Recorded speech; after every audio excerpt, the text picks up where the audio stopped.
नमस्कार दोस्तों, आप कैसे हैं? आई होप आप सब लोग बहुत अच्छे होंगे। तो आज मैं अपने नए वीडियो में आपके साथ कर्म के बारे में एक छोटी सी कहानी शेयर करूंगी। तो देखिए, सबकी अपनी अपनी सोच होती है, अपना अपना मानना होता है। कोई नहीं मानता कर्म होते हैं, कोई मानता है कर्म होते हैं, पर मैं मानती हूँ हमारा जीवन कर्म प्रधान है। हम जो कुछ भी हमें प्राप्त हो रहा है या जो कुछ भी है वो हमारे कर्मों के कारण ही हमें मिल रहा है। हमारा जीवन पूरा कर्म प्रधान है।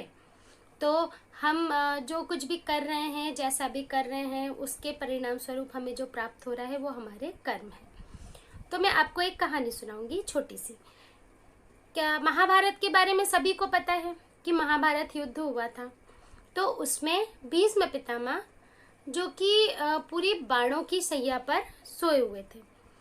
तो नित्य मतलब डेली का नियम था कि जो महाभारत युद्ध है वो 6 बजे खत्म हो जाता था। 6 बजे के बाद युद्ध समाप्त कर दिया जाता था। शंख की ध्वनि के साथ वो युद्ध बंद कर दिया जाता था। तो क्या होता है कि हर शाम को जो कृष्ण जी थे वे भीष्म पितामह से मिलने जाया करते थे और जो भी हुआ है युद्ध में या जो भी उसकी जानकारी वगैरह उनको दिया करते थे। तो एक शाम को जब कृष्ण जी भीष्म पितामह से मिलने गए तो भीष्म पितामह ने उनसे अत्यंत दर्द भरे दुख भरे स्वर में पूछा, हे माधव, मैंने ऐसा कौन सा कर्म किया था या मैंने ऐसा क्या किया था जिसके परिणाम स्वरूप मुझे मेरे पूरे शरीर को बाणों से छलनी होना पड़ा और ये असहनीय पीड़ा मुझे सहनी पड़ रही है। तो कृष्ण जी ने कहा, कई पूर्व जन्म पहले आप एक राज्य के राजा थे और आपके अंदर बहुत घमंड, बहुत गरूर और राजा होने का बहुत ही घमंड आपके ऊपर था। तो आपको ऐसा लगता था मेरे सिवा कोई नहीं है, मैं इस राज्य का राजा हूँ, मैं कुछ भी कर सकता हूँ।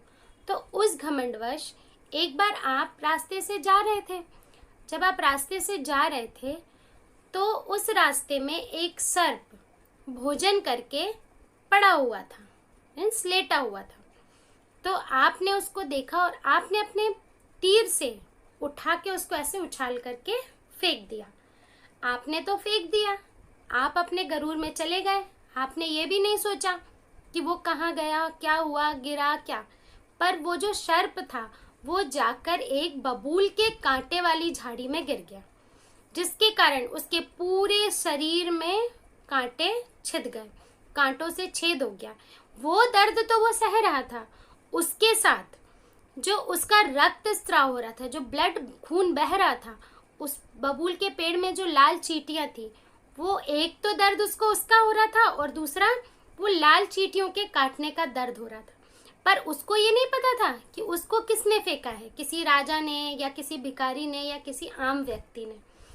तो उसने उस पीड़ा को बर्दाश्त करते हुए, उस असहनीय पीड़ा को बर्दाश्त करते हुए अपना जीवन त्यागने से पूर्व आपको ये श्राप दिया कि जिस किसी व्यक्ति ने भी मेरे साथ ऐसा किया है, जो पीड़ा मैं सह रहा हूँ, यही पीड़ा उस व्यक्ति को भी सहना पड़े।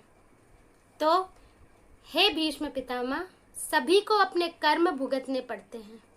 इसीलिए कहा जाता है कर्म हमें कभी नहीं छोड़ते। इसीलिए अच्छा बोलें, अच्छा सुने और अच्छा करने का प्रयत्न करें। धन्यवाद। Thanks for watching. अगर वीडियो अच्छा लगा हो तो कृपया लाइक, सब्सक्राइब एंड शेयर करें। धन्यवाद।